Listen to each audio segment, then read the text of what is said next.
Ugh. Is your work feeling stale? Is it feeling kind of dead? Are you going through the motions? But it's past its prime. No, it is neither normal nor natural that you are bored at work. That's not okay. In fact, it's natural for your work to light you up.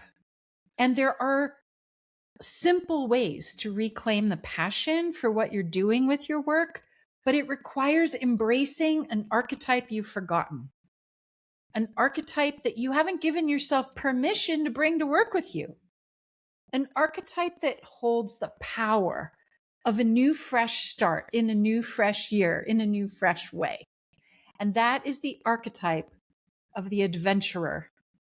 It's the first archetype in the Wheel of Wisdom. And here we go at the beginning of a new year. It's time. So I want to tell you the secret to resparking your passion in your work, to feeling like you're alive again as a leader, for feeling inspired and motivated, even with everything that's happening in the world right now that can be agitating and stressful and freaky. You can find that spark, and it's by activating the adventurer.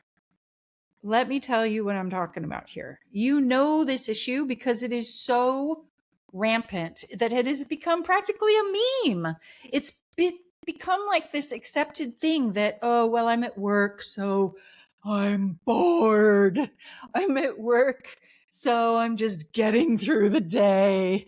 And woof, if they didn't pay me, I certainly wouldn't be here. And this sense of ennui and heaviness and obligation, it makes leadership itself, which is your deepest gift, feel repetitive, onerous, obligatory. And if you are an expert who was once really fascinated with the area of your expertise, and suddenly you're just finding yourself recycling what you've known for a long time, or you find yourself just maintaining systems you set up a while back, or you find yourself losing your creative spark with your own expertise, failing to expand. This isn't failure. This is an archetypal imbalance. This is you forgetting an essential piece of yourself that you can actually bring back.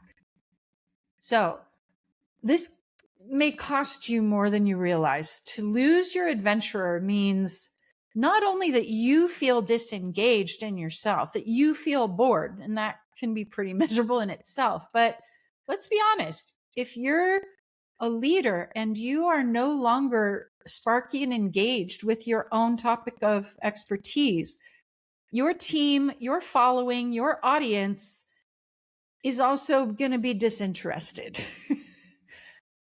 Leaders imbue their followers, their audiences, their students, their clients with the passion for the work.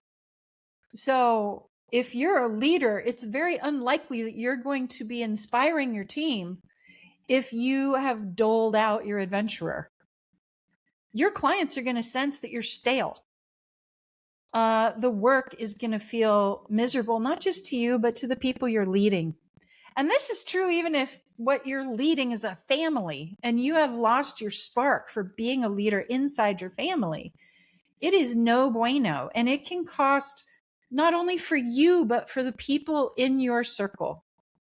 So, people don't leave their coach, their mentor, their business, their department because their leader was just wrong. They leave because their leader lost interest, became stale. So let's talk about the adventurer, because that's what you want to bring in now. And the adventurer is part of you. It's part of a system that I have 12 archetypes for 12 months of the year, because you're not just one personality, are you? And part of you is the adventurer, the part of you that is expanding, the part of you that's leaping off the cliff, the part of you that wants to try something new, that dares to bring in something new.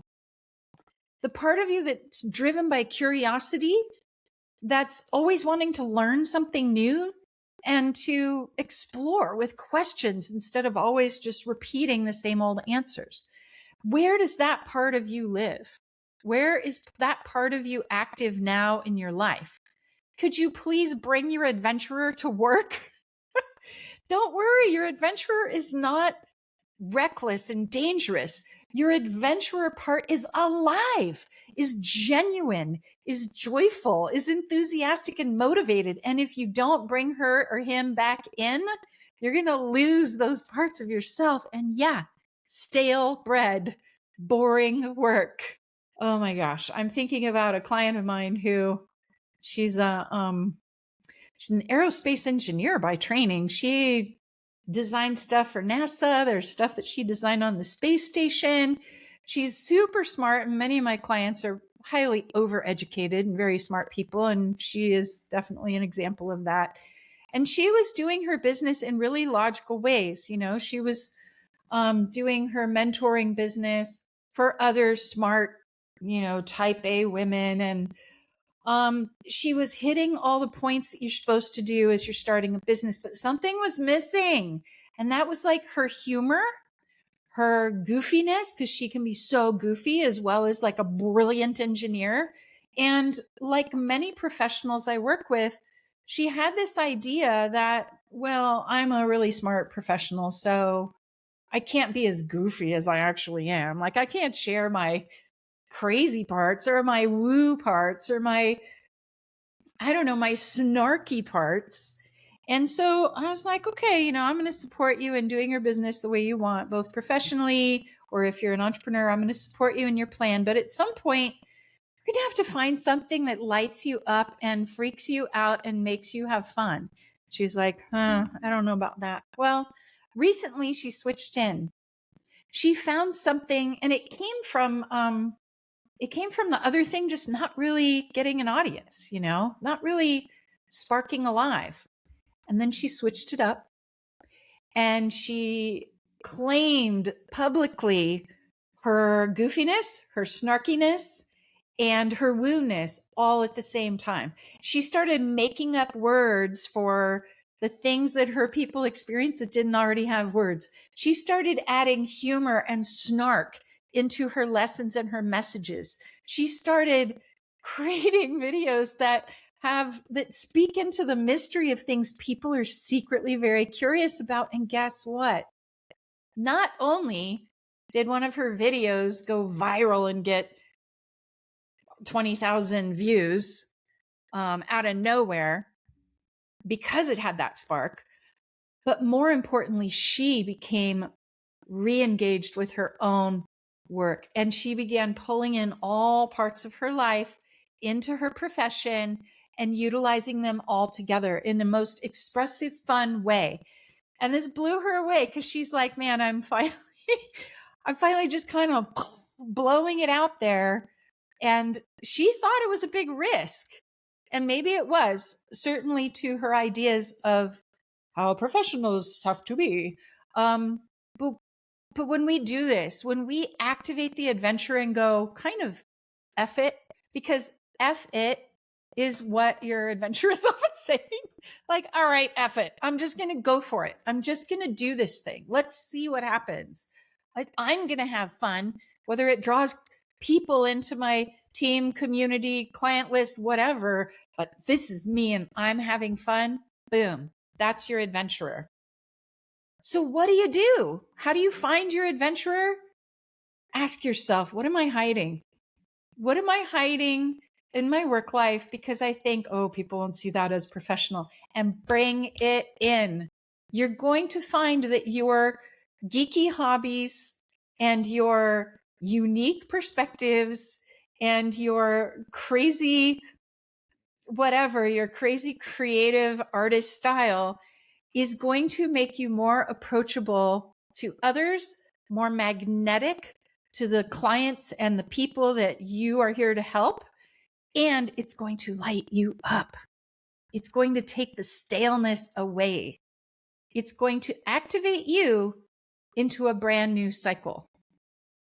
And like I said, This is just the first archetype in a whole series of archetypes that if you hang out with me, you're going to hear about these. And here we are at the adventurer. And this is just the first step on a whole wheel that takes you all the way around the year, that takes you through cycles of upgrade. This is what we work from in my activation circle, which is my membership, where you increase your intuitive intelligence, step into your gifts, and become the leader who is more than just a blah, blah teacher or a professional seeming person, but is actually a channel of your own genius. So you are welcome here, my friend. Your adventurer can have permission now to light you back on fire in a good way, to bring you in to where you need to be to start this new cycle with enough motivation to get you all the way through it, no matter what's happening in the outer world. Time to light the fire of the adventurer. So tell me, what is it that's feeling stale in your professional life right now? Where do you know you need to bring the adventurer in? I'm very curious to hear.